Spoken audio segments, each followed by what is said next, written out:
बंसी विभूषित करा नवनील दावा पीतांबरा बिंब पदाधरुषा पूर्वेण सुंदर मुखा दरविंद नेत्रा कृष्णा परम किमति तत्त्वमहं न जाने। यहाँ तक वेद विरुद्ध मतों का खंडन किया गया। 2-2-41 सूत्र तक, ब्रह्म सूत्र के 2-2-41 सूत्र तक जो वेद विरुद्ध मत थे, 3 बौद्ध, जैन और पाशुपत, इनका खंडन किया गया।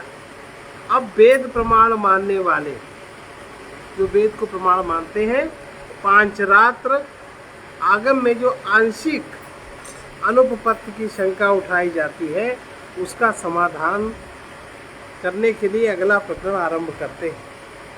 इसमें क्या क्या है?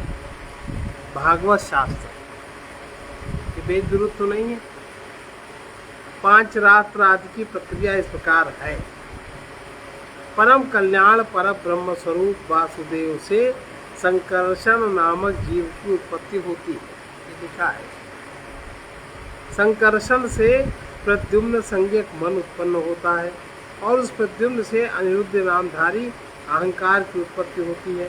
उसमें दोष की भावना करते हुए पूर्व पक्षी कहता है, पूर्व पक्षी कह रहा है कि दोष इसमें देखते हुए उत्पत्ति संभवात 2-2-42 जीव की उत्पत्ति संभव नहीं, इसलिए वासुदेव से संकर्षण की उत्पत्ति मानना वेद विरुद्ध प्रतीत होता है। ये शंका कर रहा है, पूर्व पक्षी कह रहा है कि जीव की उत्पत्ति संभव नहीं है, इसलिए वासुदेव से संकर्षण की उत्पत्ति मानना वेद विरुद्ध प्रतीत होता है, जो लिखा है उसमें। भागवत शास्त्र या पांचरात्र आगम जो यह मानता है कि इस जगत के परम कारण परब्रह्म पुरुषोत्तम श्री वासुदेव है, वे ही इसके निमित्त रूपाधान कारण भी हैं। यह वैदिक मान्यता के सर्वथा अनुकूल है, परंतु उसमें भगवान वसुदेव से जो संकर्षण नामक जीव की उत्पत्ति बताई गई है, यह कथन वेद विरुद्ध जान पड़ता है, क्योंकि श्रुति में जीव के जन्म मरण से रहित, जीव को जन्म मरण से रहित तो नित्य कहा गया है। कठोपनिषद के 1-2-18 उत्पन्न होने वाली वस्तु कभी नित्य नहीं हो सकती, अतः जीव की उत्पत्ति असंभव है। यदि जीव को उत्पत्ति और विनाशशील एवं अनित्य मान लिया जाए तो वेद शास्त्रों में जो उसकी बद्ध मुक्त अवस्था का वर्णन है वो व्यर्थ होगा।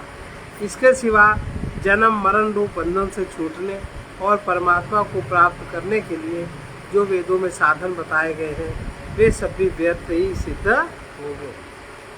अतः जीव की उत्पत्ति मानना उचित नहीं है। अब पूर्व पक्षी की दूसरी शंका, ये तो एक शंका हो गई, अब पूर्व पक्षी की दूसरी शंका बता रहे हैं। न चकर्तुः करणम 2-2-43 तथा कर्ता माने जीवात्मा से करण माने मन और मन से अहंकार की उत्पत्ति भी संभव नहीं है। जिस प्रकार परब्रह्म भगवान वासुदेव से जीव की उत्पत्ति असंभव है, उसी प्रकार संकर्षण नाम से कहे जाने वाले चेतन जीवात्मा से प्रद्युम्न नामक मनस तत्व की और उससे अनिरुद्ध नामक अहंकार तत्व की उत्पत्ति भी संभव नहीं है, क्योंकि जीवात्मा कर्ता और चेतन है, मन करण है, अतः कर्ता से कर्ण की उत्पत्ति नहीं हो सकती। इस प्रकार पांचरात्र नामक भक्ति शास्त्र में अन्य सब मान्यता वेदानुकूल होने पर भी उपयुक्त स्थलों से श्रुति से कुछ विरोध सा प्रतीत होता है। उसके पूर्व पक्ष के रूप में उठाकर सूत्रकार अगले 2 सूत्रों द्वारा उसके विरोध का परिहार करते हुए कहते हैं। विज्ञानादि भावे वा तद प्रतिषेधा 2-2-44 निसंदेह पांचरात्र शास्त्र द्वारा भगवान के विज्ञान आदि षड्विध गुणों का संकर्षण आदि में भाव होना सूचित किया गया है। इस मान्यता के अनुसार उनका भगवत स्वरूप होना सिद्ध होता है, इसलिए उनकी उत्पत्ति में वेद का निषेध नहीं है। पूर्व पक्षी ने जो ये कहा कि श्रुति में जीवात्मा की उत्पत्ति का विरोध है तथा कर्ता से करण की उत्पत्ति नहीं हो सकती। इसके उत्तर में सिद्धांत पक्ष का कहना है कि उक्त पांचरात्र शास्त्र में जीव की उत्पत्ति या कर्ता से करण की उत्पत्ति नहीं बताई गई है, अपितु संकर्षण जीव तत्व के, प्रद्युम्न मनस तत्व के, अनिरुद्ध अहंकार तत्व के अधिष्ठाता बताए गए हैं, जो भगवान वासुदेव के अंगभूत है, क्योंकि वहाँ संकर्षण को भगवान का प्राण, प्रद्युम्न को मन, अनिरुद्ध को अहंकार माना गया है। अतः वहाँ जो इसकी उत्पत्ति का वर्णन है वो भगवान के ये अंशों का उन रूपों में प्राकट्य बताने वाला है। श्रुति में भी भगवान के अजन्मा होते हुए भी विविध रूपों में प्रकट होने का वर्णन इस प्रकार मिलता है। अजायमानो बहुधा विजायते, यजुर्वेद के 31वें अध्याय का 19वां मंत्र। इसलिए भगवान वासुदेव का संकर्षण आदि व्यूहों के रूप में प्रकट होना वेद विरुद्ध नहीं है। जिस प्रकार भगवान अपने भक्तों पर दया करके श्री राम आदि के रूप में प्रकट होते हैं, उसी प्रकार साक्षात परब्रह्म परमेश्वर भगवान वासुदेव अपने भक्तजनों पर कृपा करके स्वेच्छा से ही चतुर्व्यूह के रूप में प्रकट होते हैं।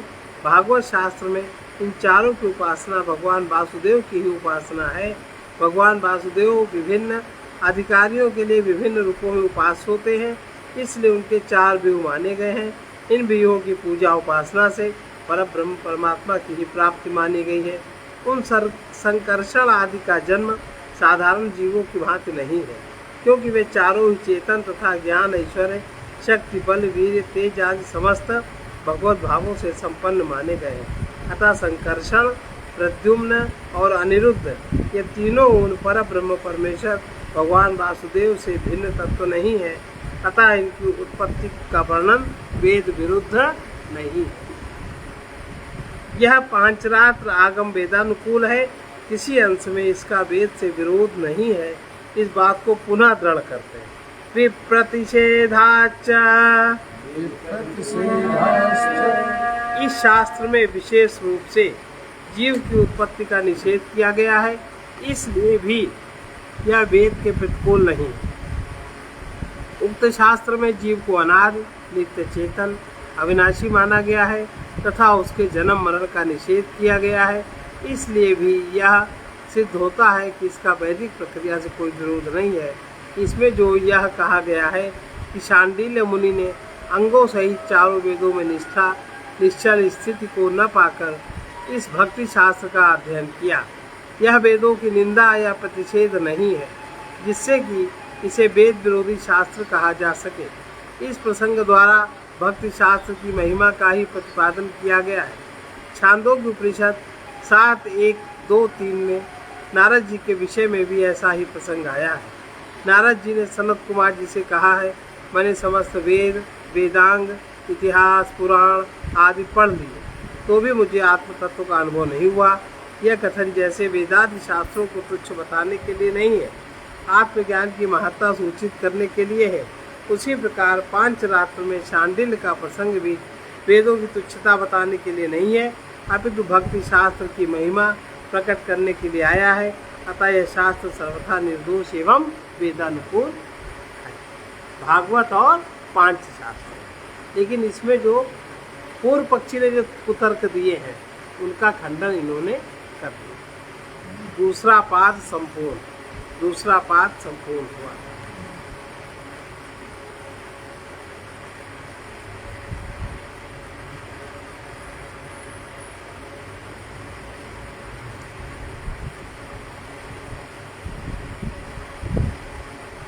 अब है दूसरे अध्याय का तीसरा पाद। इसका संबंध है इस शास्त्र में जो ब्रह्म के लक्षण बताए गए हैं उसमें स्मृति और न्याय से जो विरोध प्रतीत होता है उसका निर्णय पूर्वक समाधान तो इस अध्याय के पहले पाद में किया गया। उसके बाद दूसरे पाद में अपने सिद्धांत की सिद्धि के लिए अनीश्वरवादी नास्तिकों के सिद्धांत का तथा ईश्वर को मानते हुए भी उसको उपादान कारण न मानने वालों के सिद्धांत का युक्तियों द्वारा निराकरण किया गया। साथ ही भागवत मत में जो इस ग्रंथ के सिद्धांत से विरोध प्रतीत होता था उसका समाधान करके उस पाठ की समाप्ति की गई। अब पूर्व प्रतिज्ञा अनुसार परब्रह्म को समस्त प्रपंच का अभिन्न निमित्तोपादान कारण मानने में जो श्रुतियों के वाक्यों में विरोध प्रतीत होता है, उसका समाधान करने के लिए जीवात्मा के स्वरूप का निर्णय करने के लिए तीसरा पाद आरंभ किया जाता है। श्रुतियों में कहीं तो कहा है कि परमेश्वर ने पहले तेज की रचना की, उसके बाद तेज से जल, जल से अन्न, इस क्रम से जगत की रचना हुई। कहीं कहा कि पहले आकाश की रचना हुई, उससे वायु आदि के क्रम से जगत की उत्पत्ति हुई। इस प्रकार के विकल्पों की एकता करके समाधान करने के लिए पूर्व पक्ष की उत्थापना करते हैं। पूर्व पक्ष क्या है? न वियदश्रुते 2-3 पहला। वियद माने आकाश। आकाश उत्पन्न नहीं होता, क्योंकि छांदोग्य उपनिषद की सच्ची प्रकरण में उसकी उत्पत्ति नहीं सुनी। छांदोग्य उपनिषद में जहाँ जगत की उत्पत्ति का वर्णन किया है, वहाँ पहले तेज की रचना बताई गई। तत्तेजो असृजत, छांदोग्य उपनिषद के 6-2-3। फिर तेज, जल और अन्न, इन तीनों के सम्मेलन से जगत की रचना का वर्णन है। छांदोग्य उपनिषद के 6-2-1, 6-3-4 तक। वहाँ आकाश की उत्पत्ति का कोई प्रसंग नहीं है, तथा आकाश को विभु व्यापक कहा गया है। गीता में भी 13 अध्याय का 32वां श्लोक है। इसलिए यह सिद्ध होता है कि आकाश नित्य है, वो उत्पन्न नहीं होता।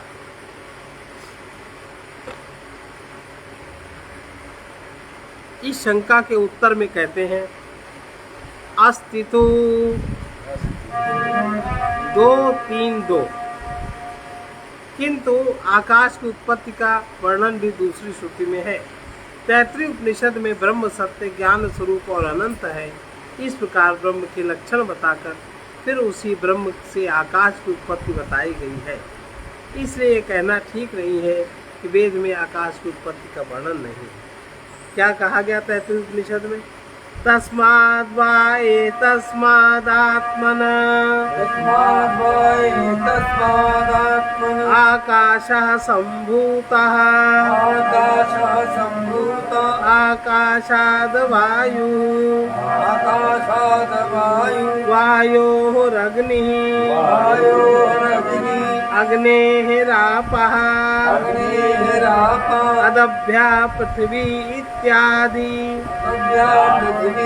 तैत्तिरीय उपनिषद के 2-1-1 उक्त विषय को स्पष्ट करने के लिए पुनः पूर्व पक्षी को उठाया जाता है। गौड़ संभवात 2-3-3।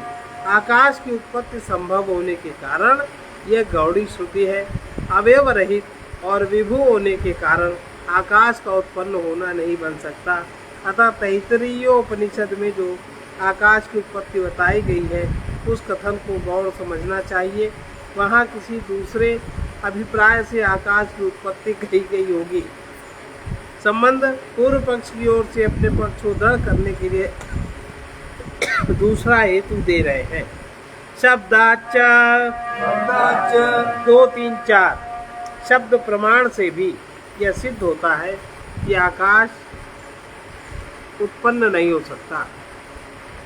बृहदारण्यक उपनिषद में कहा है, वायुश्चान्तरिक्षं चैतदमृतम वायुश्चान्तरिक्षं चैतदमृतम। वायु और अंतरिक्ष ये अमृत है। बृहदारण्यक उपनिषद का 2-3-3। अतः जो अमृत हो उसकी उत्पत्ति नहीं हो सकती।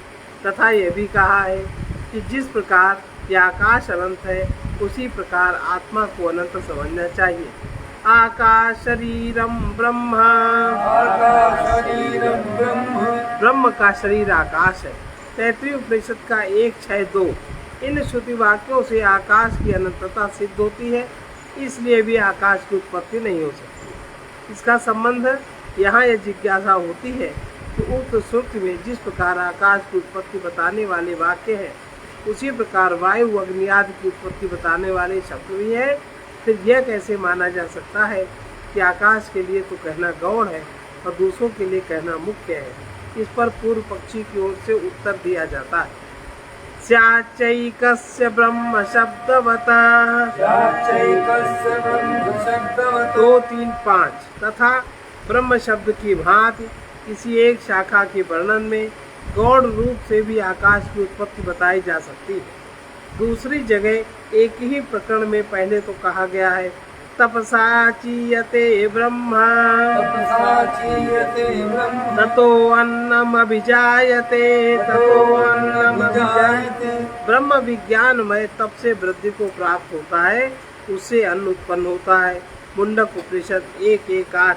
उसके बाद कहा है यह सर्वज्ञः सर्वविद यः सर्वज्ञः सर्वविद् यस्य ज्ञानमयं तपः यस्य ज्ञानमयं तपः तस्यादेतद् ब्रह्म नाम तस्यादेतद् ब्रह्म नाम रूपमन्नं च जायते।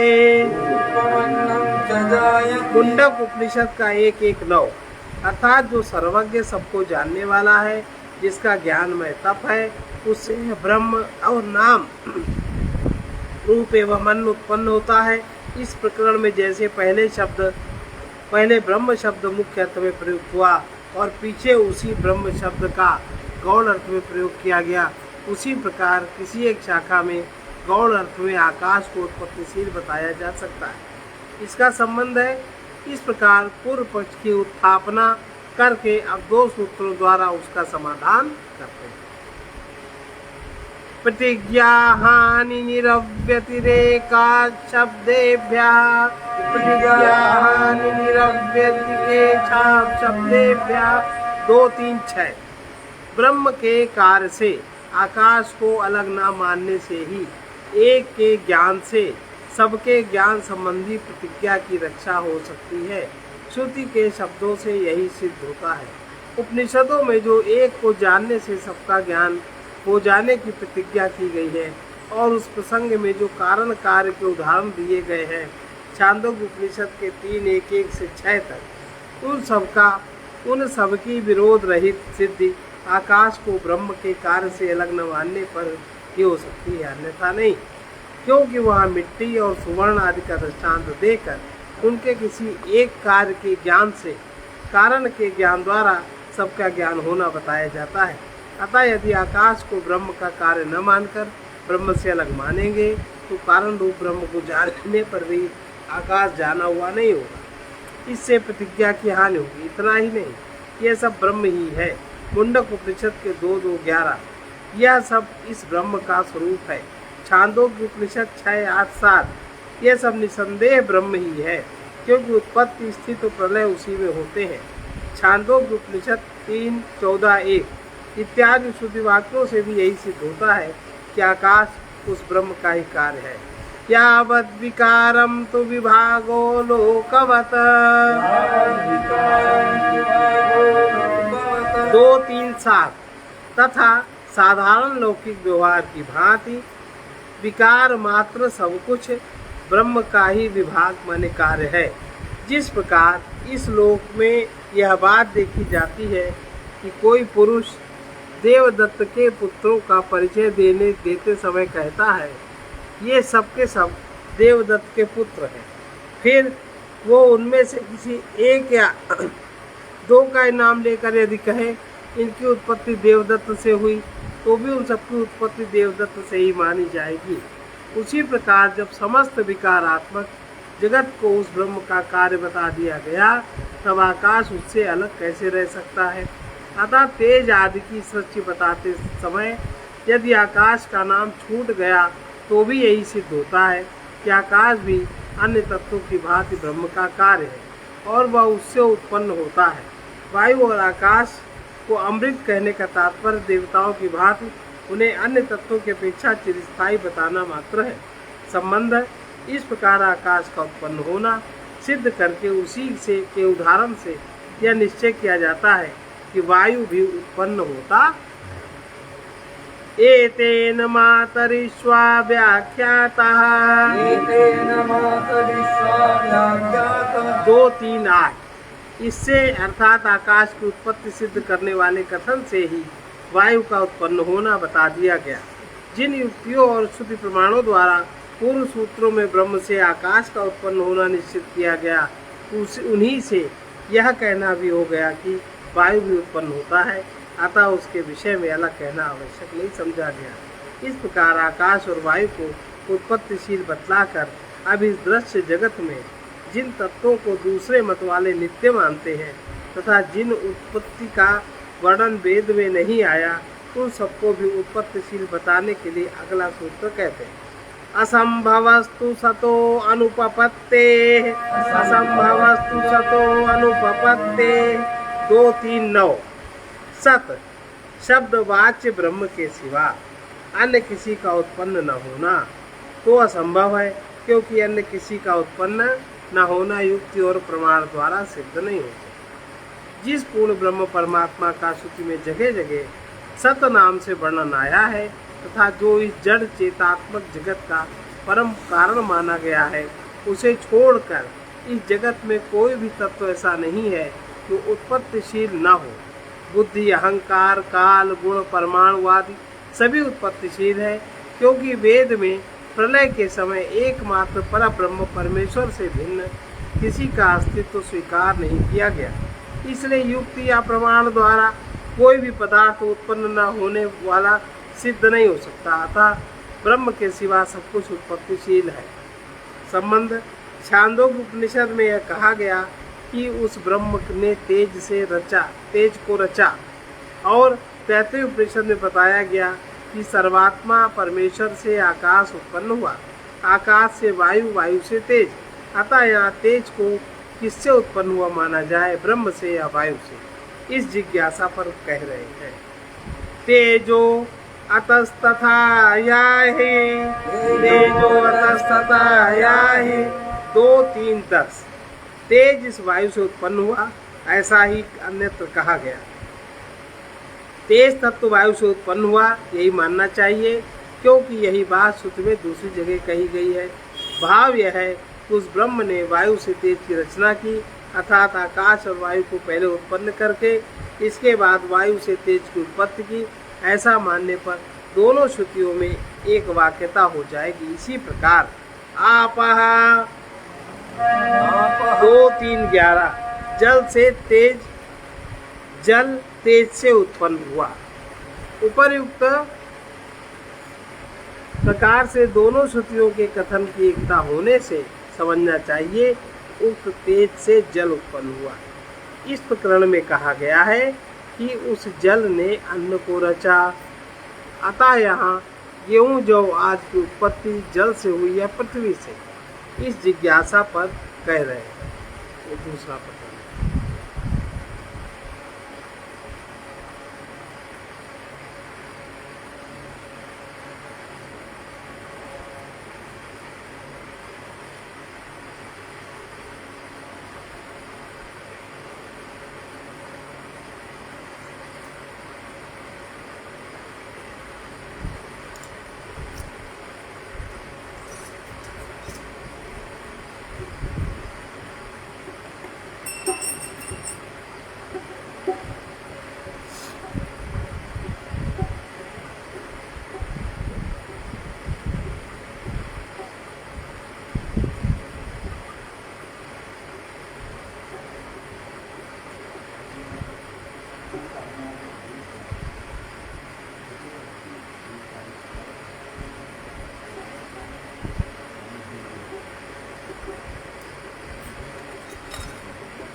हमने सदगुरु से ज्ञान गीत गाना सीखा है। हमने सद्गुरु से ज्ञान गीत गाना सीखा है।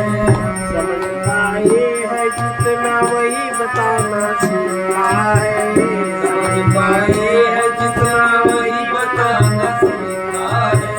बुद्धि बालकवत जिनकी वो फुसलाए जाते हैं, बुद्धि बालकवत जिनकी वो फुसलाए जाते हैं। रागी मन वालों को कुछ देर जाना सीखा है। रागी मन वालों को कुछ देर जाना सीखा है। हमने सद्गुरु से ज्ञान गीत गाना सीखा है। हमने सद्गुरु से ज्ञान गीत गाना सीखा है। कभी रटते हैं कुछ सीखते हैं, कभी रटते हैं कोई पढ़ते हैं कुछ सीखते हैं। जो कि विद्वान है उनको समझाना सीखा है, जो विद्वान है उनको समझाना सीखा है। समझ पाए है जितना वही बताना सीखा है, समझ पाए है जितना वही बताना सीखा है। अभी लेने देने की बात बहुत दूर दिखती, अभी लेने देने की बात बहुत दूर दिखती। अधिक जन प्रवचन सुनने भर को आना सीखा है, अधिक जन प्रवचन सुनने भर को आना सीखा है। जो कि विद्वान है उनको समझाना सीखा है, जो विद्वान है उनको समझाना सीखा है। मोह निद्रा में कोई सोते कोई जाग जाते, मोह निद्रा में कोई सोते कोई जाग जाते।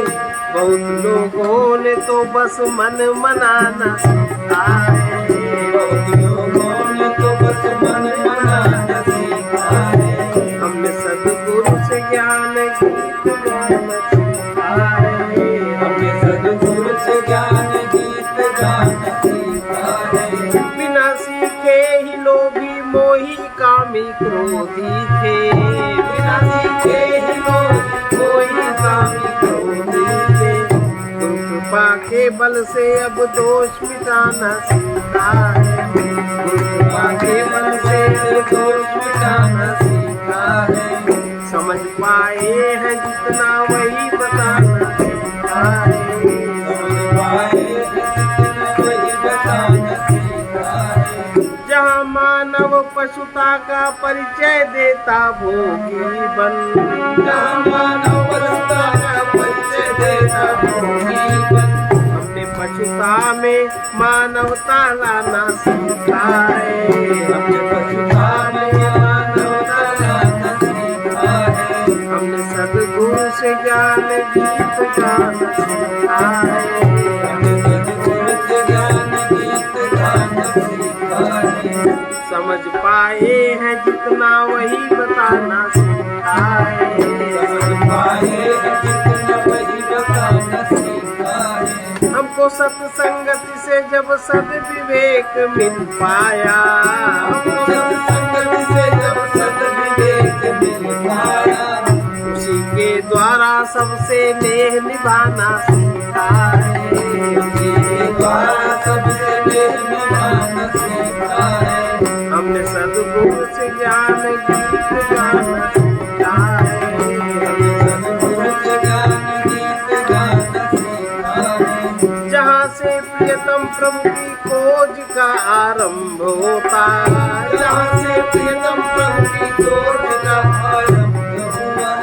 वहीं पर लौट करके प्रभु को पाना सीखा है, वहीं पर लौट करके प्रभु को पाना सीखा है।